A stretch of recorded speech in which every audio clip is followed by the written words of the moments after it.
श्री हरिराय जी महाप्रभु जी की जय हो। श्री हरिराय जी महाप्रभु जीए कुल 100 साखी प्रकट करी છે। એમાં આજે साखी क्रमांक 11 बहे जात भव सिंधु में दैवी सृष्टि अपार तिनको करन उद्धार प्रभु प्रकटे परम उदार। परिवार बहे जात भव सिंधु में दैवी सृष्टि अपार तिनको करन उद्धार प्रभु प्रगटे परम उदार। श्री वल्लभ प्रगटे परम उदार। श्री हरिराय जी महाप्रभु जी 11મી સાખીમાં જે ગોલોકના ઠાકોરજીએ પૂર્ણ પુરુષોત્તમે ભૂતલ ઉપર દ્રષ્ટિ કરી અને જ્યાં કરુણા ઉત્પન્ન થઈ એ મૂળ પ્રસંગ આપે અહીંયા આ સાખીમાં વર્ણવ્યો છે કે બહે જાત ભવ સિંધુ में दैवी सृष्टि अपार। બહે જાત ભવ સિંધુ એટલે બહે જાત એટલે વહી રહ્યા છે, ભવ સિંધુ એટલે ભવસાગર, અને ભવસાગર એટલે આ 84 લાખ યોની એમાંથી મોટા ભાગના તો મનુષ્ય યોનીમાં છે, પણ અમુક કબૂતર પણ હતા, અમુક સર્પ યોનીમાં પણ હતા, એમ વિવિધ યોનીમાં પણ ભવસિંધુ એટલે પુષ્ટિ માર્ગ તો નીચે છે નહીં પ્રગટ થયેલો અત્યારે, એટલે જે પ્રવાહી સાથે જન્મ્યા છે પ્રવાહીના ઘરમાં એ પ્રવાહી સાથે વહી રહ્યા છે, જે મર્યાદા માર્ગીય માતા મહાદેવજીના ભક્તોના ઘરમાં જન્મ્યા છે એ એમની ભક્તિ કરી રહ્યા છે। એમ કરી અને આપે હરિરાયજીએ આ સાખીના પ્રથમ ટૂંકમાં કહ્યું કે દૈવી સૃષ્ટિ અપાર। દૈવી સૃષ્ટિ એટલે જે લીલામાં પહેલા હતા પરંતુ અપરાધથી કે મનોરથ માટે ભૂતલ પર જન્મ્યા છે, અને એ બધા અપાર એટલે અમાપ અસંખ્ય ખૂબ છે, કરોડોની સૃષ્ટિ છે એમ। તિનકો કરણ ઉદ્ધાર પ્રભુ પ્રગટે પરમ ઉદાર એટલે એક વખત જેમને લીલામાં અંગીકાર પહેલા કરેલા હતા પણ હવે અપરાધ થાય અથવા તો કોઈ મનોરથ થાય, અપરાધનો મેં દ્રષ્ટાંત આપેલું હતું કે આવી રીતે મુખમાંથી છીંટો ઉડ્યો વગેરે, પછી ગર્વ કર્યો રૂપનો વગેરે, પછી આજ્ઞા ના માની તે, અને મનોરથ માટે ઉદાહરણ લઈએ તો રામદાસ ચૌહાણ હતા, એ લીલામાં એમનું નામ મને સ્મરણ નથી પણ એ લલિતાજીના સખી હતા, અને લલિતાજીને જે સેવા હતી દુગ્ધપાન કરાવવાની બીડાની એ સેવા એમને લેવાની ઈચ્છા થઈ, તો લીલામાં તો જેમની સેવા હોય એમની સેવા બીજા લે તો પછી એ શું કરે જેની હોય એ, તો એવા જે અસમંજસતા છે લીલા ગોલોકમાં એનું નિરાકરણ અહીંયા આવી રીતે થાય કે પછી એને ભૂતલ પર જન્મ લેવો પડ્યો અને અહીંયા એને બધી સેવા મળી રામદાસ ચૌહાણને।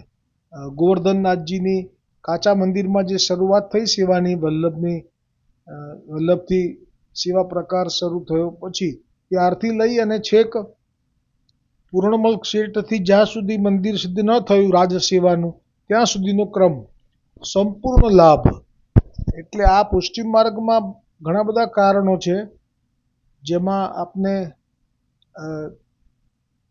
ભૂતલ ઉપર આવવાનું થાય છે, પણ તિનકો કરણ ઉદ્ધાર પ્રભુ પ્રગટે પરમ ઉદાર એટલે પછી જો નીચે આવ્યા છે તો એનો અર્થ એવો નથી કે પછી ગયા એટલે ભૂલી જાય છે, ના ના ના, આ જ છે ભક્તિ માર્ગનો મહિમા કે એક વખત પણ જે ભગવાનને પામી લે છે, ચાહે મર્યાદા માર્ગ હોય કે પુષ્ટિ માર્ગ હોય.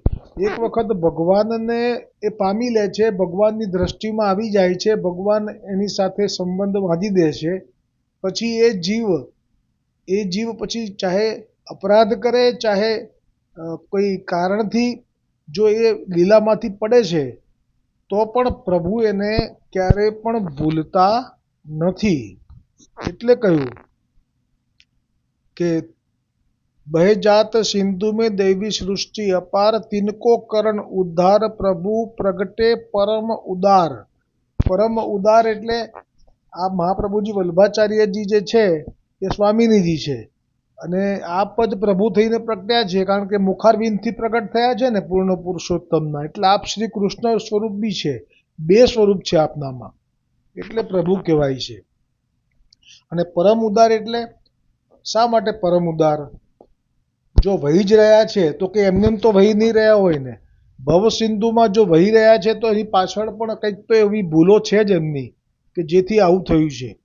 પણ પરમ ઉદાર એટલે કે છોરું કછોરું થાય તો માવતર કમાવતર ના થાય, એ જે કહેવત છે એ પ્રમાણે એમ કે ગોપીજનો કે ગોપજનો કંઈક મિથ્યા કરે કે કોઈ ખોટું કરે તો એ કંઈ દંડને પાત્ર તો છે જ, કેમ કે એ સિવાય તો એ ભૂલ સુધરે નહીં. પણ એ દંડ કર્યા પછી પણ આપ એમનું સ્મરણ રાખો છો, આપ એમને ભૂલ્યા નથી, એ આપની ઉદારતા છે કે ભાઈ આપ ભલે ને જાણે છે કે આવી ભૂલો કરે જે મુખમાંથી ઉચ્છિષ્ટ પડી જાય છે ઠાકોરજીના મેવામાં, તો પછી આ કેવી રીતે મારા ઠાકોરજીને સુખ આપી શકશે કે જે કમસે કમ આટલું પણ ધ્યાન નથી રાખતી. આ ભાવ થયો. તો પણ એનો અર્થ એવો નહીં કે પછી એને સેવામાંથી કાયમ માટે ચ્યુત કરી દેવાની, ના ના, એને દંડિત કરી, એને મ્લેચ્છ યોનિમાં પાડી, એ કુંજરી હતી, પણ છેવટે કૃપા કેવી કરી.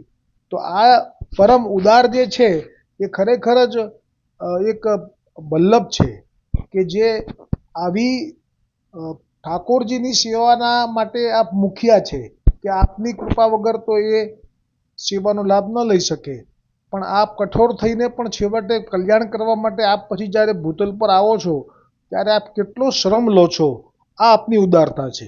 એટલે કહ્યું કે બહે જાત ભવ સિંધુ મેં દૈવી સૃષ્ટિ અપાર, તિનકો કરણ ઉદ્ધાર, પ્રભુ પ્રગટે પરમ ઉદાર.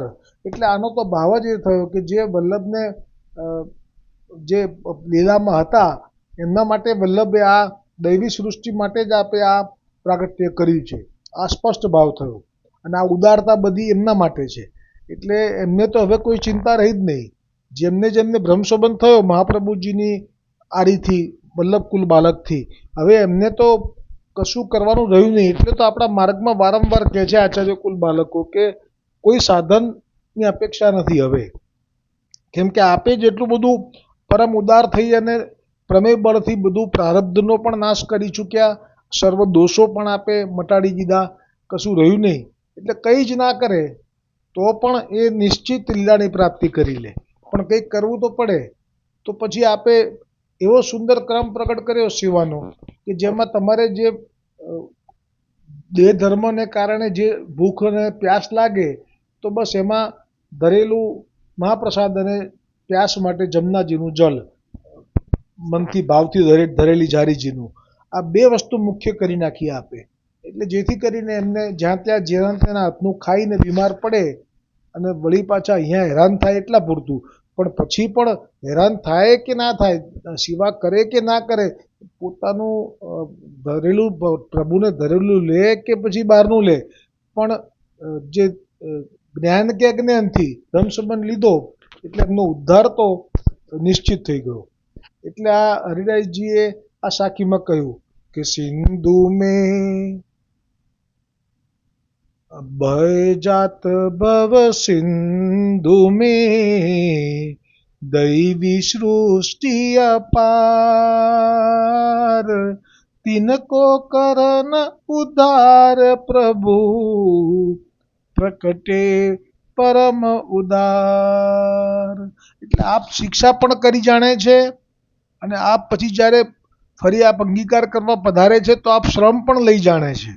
એટલે એ જ ને કે જે પ્રેમ કરી શકે ને એ જ શિક્ષા કરી શકે.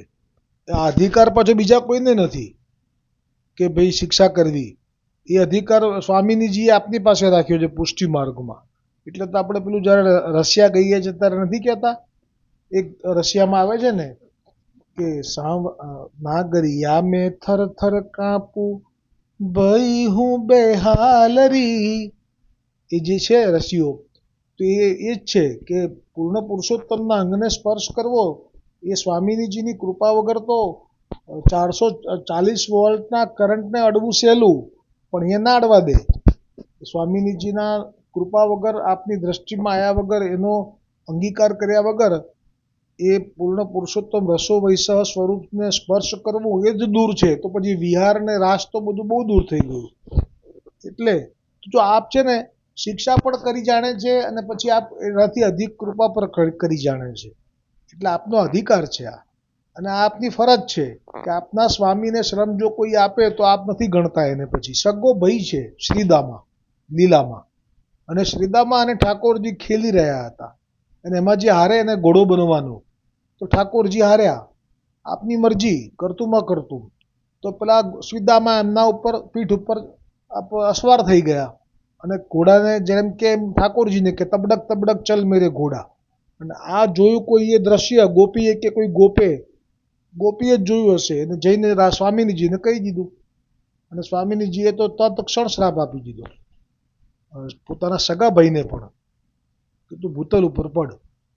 એટલે પછી તો ઠાકોરજીએ સ્વામિનીજીને કહેવું પડ્યું ને કે આ તો રમત હતી, અને રમતમાં તો હાર જીત થાય, એમાં તો આવું જ હોય, આમ આવી રીતે શ્રાપ ના અપાય. તો સ્વામિનીજીના શબ્દો જે હતા એ છે કે આપ જે કહો છો એ સાચું હશે, પણ મારાથી જ્યારે મેં શ્રવણ કર્યું કે આપને ઘોડો બનાવ્યો શ્રીદામાએ, તો હું એ વખતે મને એ સહન જ ના થઈ શક્યું. બસ આ જ આપનો પ્રેમ છે. અને આ પ્રેમ આગળ પછી ઠાકોરજી પણ પછી કંઈ બોલી શકતા નથી, મૌન થઈ જાય છે. કેમ કે જ્યાં પ્રેમ છે ત્યાં પછી ભાષાની ક્યાં જરૂર છે. તો આવા પ્રેમ પાત્ર જેમ ઠાકોરજી છે, સ્વામિનીજી છે એકબીજા માટે, એવી રીતે આ સમગ્ર સૃષ્ટિ પણ ઠાકોરજીના અને સ્વામિનીજીના પ્રેમ પાત્રો છે. બધા પહેલેથી જ આ પ્રેમનો અનુભવ કરી ચૂકેલા છે. એટલે હવે તો આ નિશ્ચિંતતાનો સમય આવ્યો છે વૈષ્ણવોને, કારણ કે આપ જ પ્રગટ થયા આપના જ જીવો માટે. તો હવે શું બાકી રહ્યું? હવે અમને કંઈ જ કરવાનું બાકી નથી. હવે જે આવતીકાલે સાખી ક્રમાંક 12 આવશે તેમાં શ્રી વલ્લભ કરુણા કરી કલી में लियो अवतार महापतित उद्धार के कीनो यश विस्तार. આ સાખી ઉપર આવતીકાલે બોલો શ્રી હરિરાયજી મહાપ્રભુજી કી જય હો.